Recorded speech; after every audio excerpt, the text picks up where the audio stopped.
Good afternoon, everyone. Today is Thursday of the 11th week in Ordinary Time. It's so nice to be with you. Hey, did you tune in yesterday to see Deacon Don and his camera person, which was Nichols, his wife? Wasn't that nice? They brought you into the sacristy and explained the vesture that the deacon wears. I'm so grateful for Deacon Don. He is just amazing on our staff. As you know, just to give you a little bit of background, he has, of course, a business background, and he sits on our pastoral council, and he also sits on our finance council. So I'm grateful for that. Besides, of course, being a deacon for the parish and assisting at masses with myself and major celebrations as well, he also coordinates the ministries, and he helps me with the altar server training, lectors and extraordinary ministers, and he's also the spiritual director for the St. Vincent de Paul Society. Deacon Don and his beautiful wife Linda also are the coordinators of the RCIA, which is the Rite of Christian Initiation of Adults. They do a fantastic job with that. Linda Nichols does all the administrative work for it, and then she brings it over to, of course, Sandy Olzinski, who then completes the administrative work and records everything. And then Deacon Don is the overall coordinator for the RCIA, or the Christian Initiation Group, of people who are completing their sacraments as adults because maybe they only were baptized and now they're 35 or 40 years old and they want to get married, or they just want to complete their initiation. So Deacon Don meets with them. Or you have people who have been baptized in another ecclesial community. Maybe they were baptized Lutheran or they were baptized Episcopalian, and they want to convert to the one Holy Catholic and Apostolic Church. And so Deacon does a little bit of intake interview, and then they're placed in our RCIA sessions. We don't call them classes, we call them sessions. So there's about 33 sessions, and it covers a good chunk of religious education for these candidates, but it doesn't exhaust it, because can you ever stop learning? I mean, look what we're doing right now. Right. I mean, the whole purpose of why I'm sitting here before you is because of continuing education for Catholics. So it never stops. That's why I wish you would send this link, or I don't know how you do it, but send it to other people so that other people can also know. I mean, I love that you're tuning in, but I want other people to know about this great parish and the many men and women who work with me and collaborate with me who do a phenomenal job. You know, I've spent time over a year and a half now explaining to you how many of these things work, even administratively. And I will continue doing that because I think we should never be tired of learning how our beautiful Catholic Church operates with the many talented men and women. It's not only me, it's the people who collaborate with me and the people who are on our staff. It's amazing. I'm so proud of them, and I'm so impressed by their leadership abilities. So Deacon Don also takes care of those who have not been baptized. So they're all part of RCIA. It's a big umbrella, isn't it?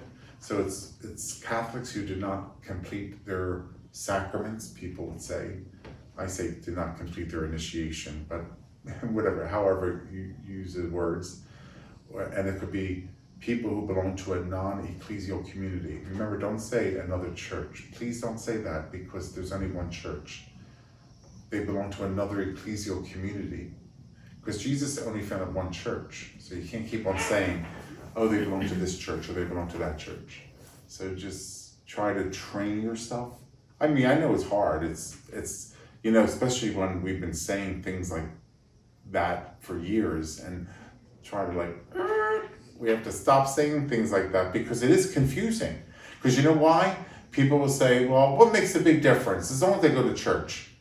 But there is a big difference. There is a major big difference in dogma, in teachings, in liturgy, in worship, There's a big difference. I know there's only one God. I know there's Jesus Christ. I know that. But the truth about that has to come from one source. The truth about that has to come from one source. I can't hear everybody else's opinion. I have to go to the one source. Jesus founded the Catholic Church, and I have to make sure that I get that information from the correct source. Okay, so there's people that have been baptized in other ecclesial communities. So it's called ecclesial communities.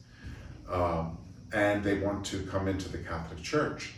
So Deacon Don does an intake or an assessment of that, and they're part of those sessions. And there's people who have not been baptized. Maybe they're 40 years old, 50 years old, and they're not baptized. So see all those categories? You go right to Deacon Don. He'll set you up.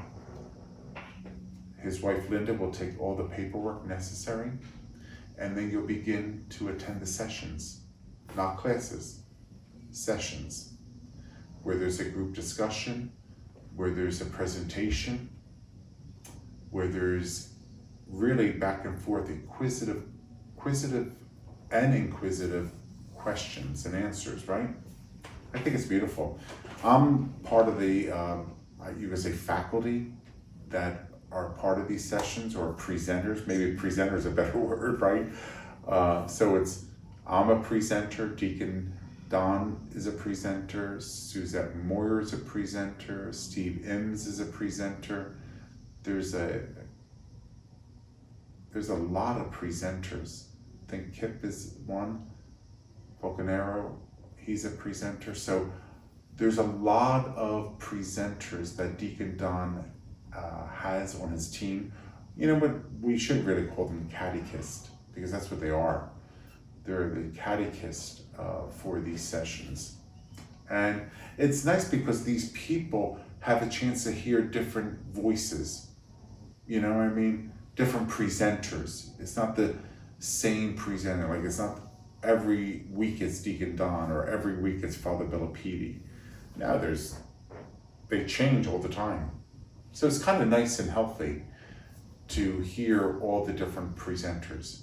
So Deacon Don handles that as well.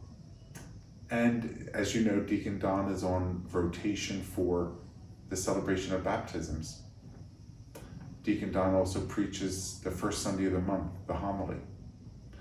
And Deacon Don also convalidates weddings.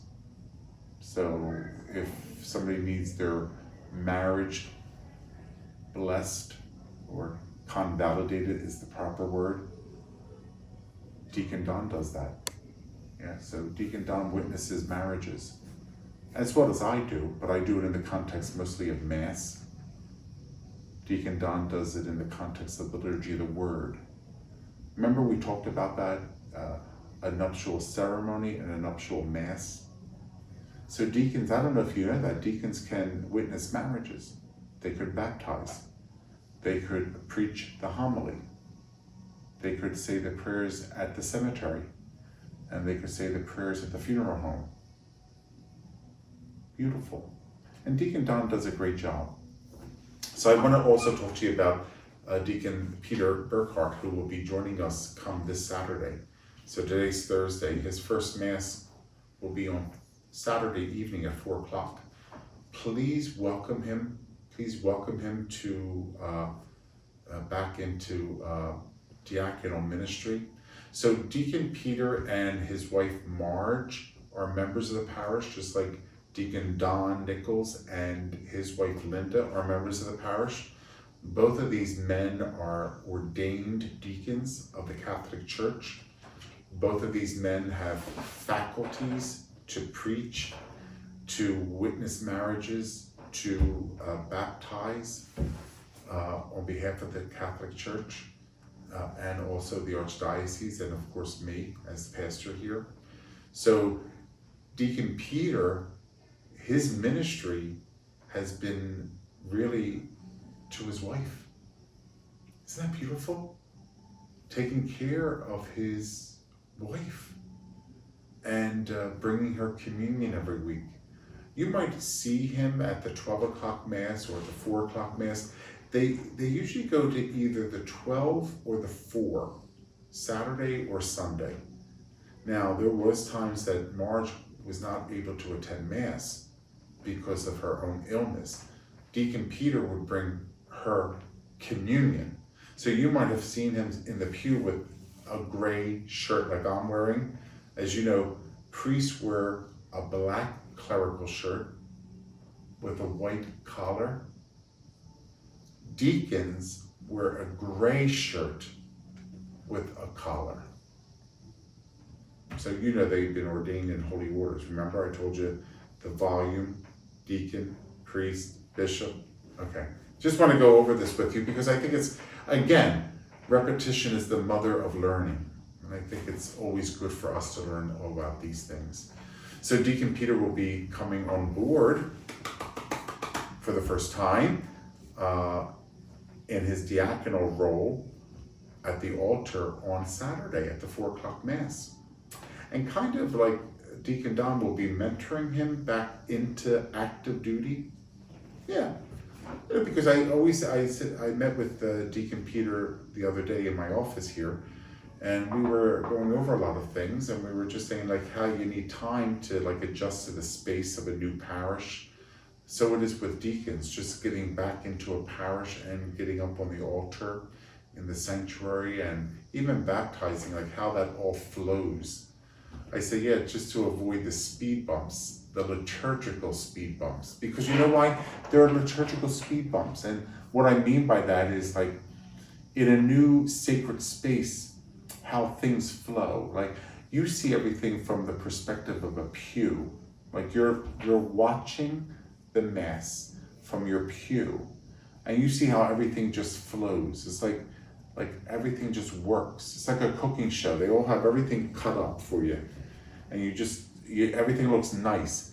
Well, at the Mass, everything flows so beautifully because the priest and the deacon that are celebrating the Mass and the deacon who is assisting the celebrant, they know the space. See, they know how it all works. When you're coming in as a new person up there, you have to get your bearings. You have to get your bearings. And so Deacon Don will be with Deacon Peter for several of those Saturday Masses until Deacon Peter could be absolutely fine on his own and be up there and just be the deacon of the Mass on Saturday. So welcome, Deacon Peter. I welcome you on behalf of all the people here.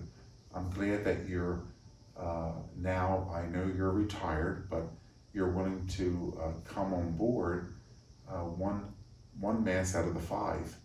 And that Mass is the 4 o'clock on Saturday. And I'm so happy, Deacon Peter, that you're able to help us with baptisms and take your turn. So I celebrate baptisms, Deacon Don celebrates baptism, and now Deacon Peter. So it works like this. I take June, Deacon Don takes July, Deacon Peter takes August. I take September. See, it just works like that. Now there's 2 weekends we do baptisms a month.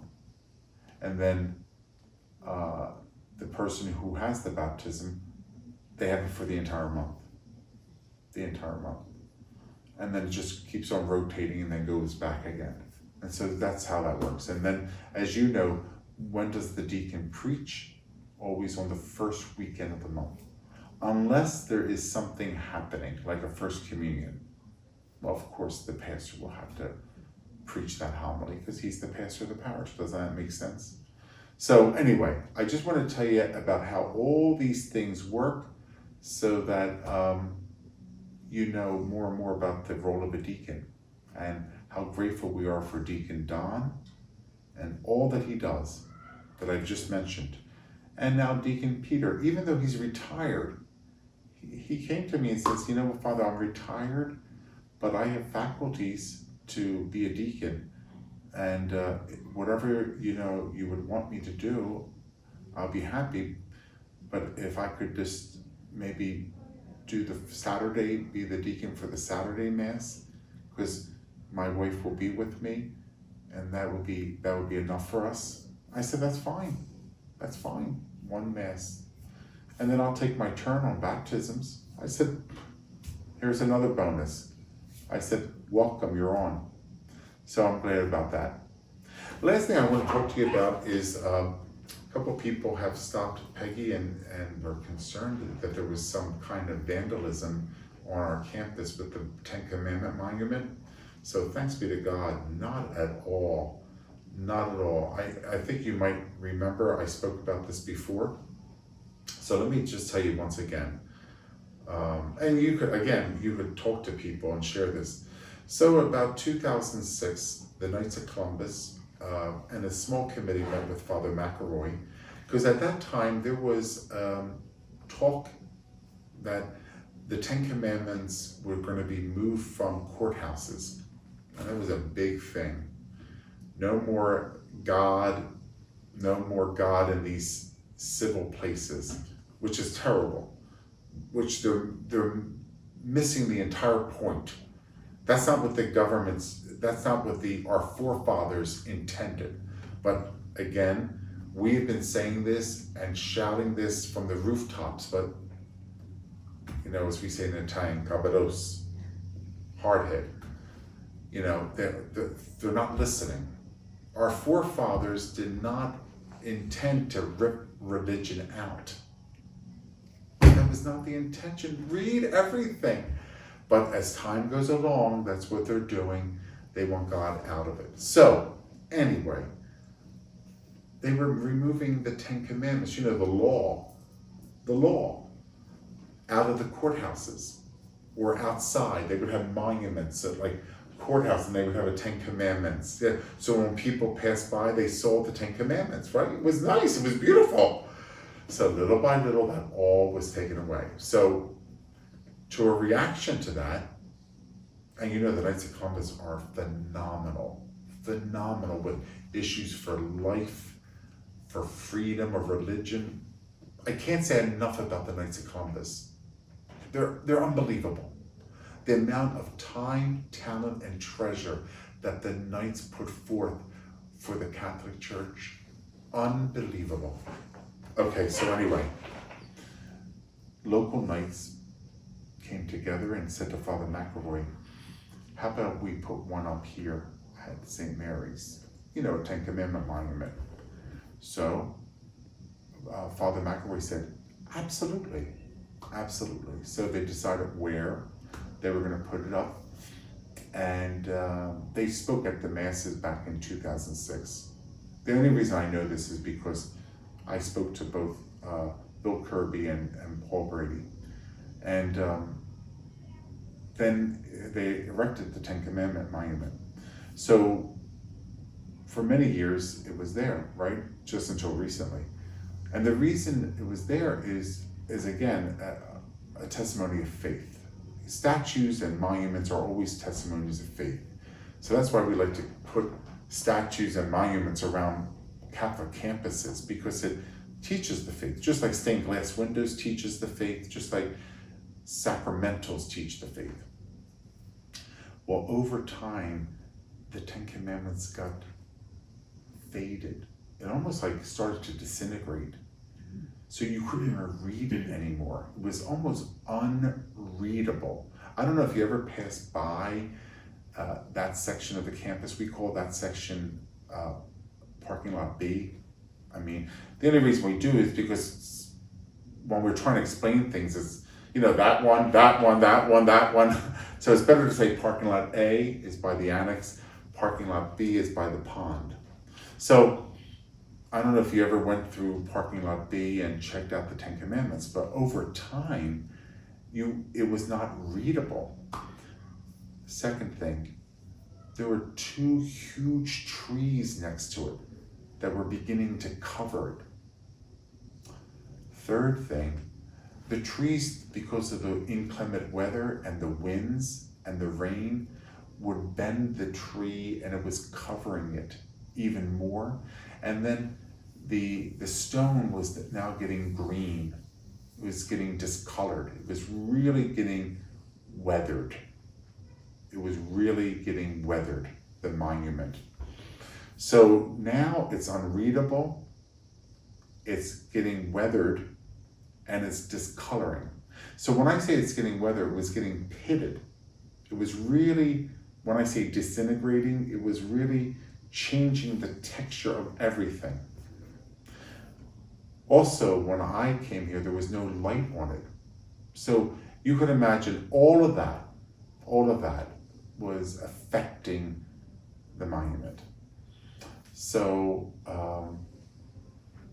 I met with the members of the committee, and I told them, I said, you know, what are we going to do? I mean, did you see it? So we went out again, and we went over to the monument, and both of them, without a hesitation, said, it is bad. It is bad. I said, so I have an opportunity, like I did with the Pietà. Have you ever seen our Pietà on the pond section of the campus? You've all have seen it, right? So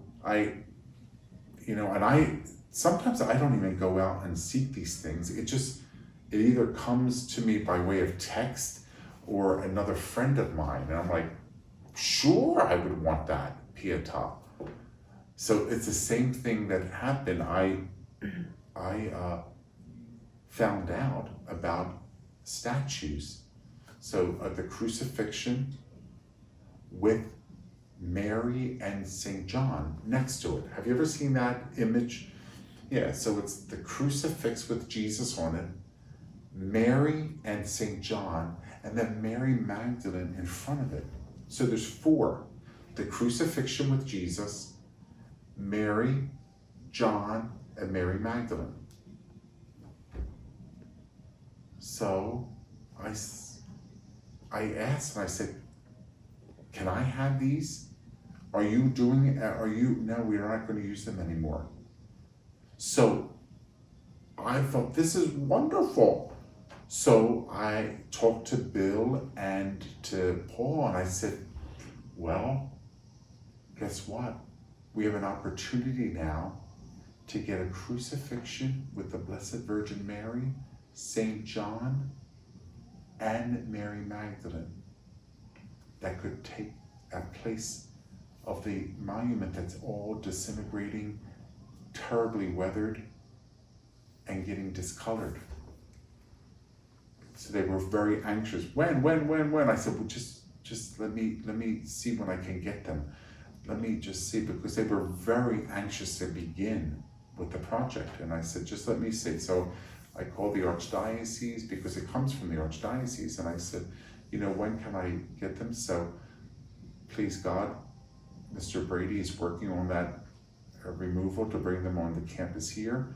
And then, as you know, he already did phase 1. He took the monument at a certain level, and then he put that on its flatbed, and he removed it from the stand. So in preparation, he has to work on the platform now. So to receive the new 4 statues, Crucifixion, Blessed Mother, St. John, Mary Magdalene, he has to get all that prepared and the extension of it. And then he's going to be working on that this month, maybe at the most the beginning of next month. So it should be going up rather quickly, which is beautiful. So there was no vandalism. No, there was no vandalism. It was an opportunity for us to replace it with another beautiful, powerful religious piece of art or statuary. Many statues, 4. And it's beautiful as people pass by, they're reminded of the love of Jesus Christ and what he has done for our salvation. So beautiful by these. So you take what was and you're saying, it's a shame that these things are falling apart or disintegrating, but the new statues are made of concrete. So we're good, and we'll make sure that we treat them in a way that So we've tried even to save this Ten Commandment statue, but we couldn't. Even members of our staff were looking into all that. So I just want you to tell you there was much thought and the opportunity arose. And so when the iron is hot, we were like ready to strike, right? So all of that happened. And I just want to tell you again, I know I told you before, but repetition is the mother of learning. So just want to tell you again that there was no vandalism at all. No, not at all. We're just replacing it with another monument, this time the crucifixion scene of Jesus, Mary, John, and Mary Magdalene. Okay? Well, thank you, everybody. Enjoy this beautiful day.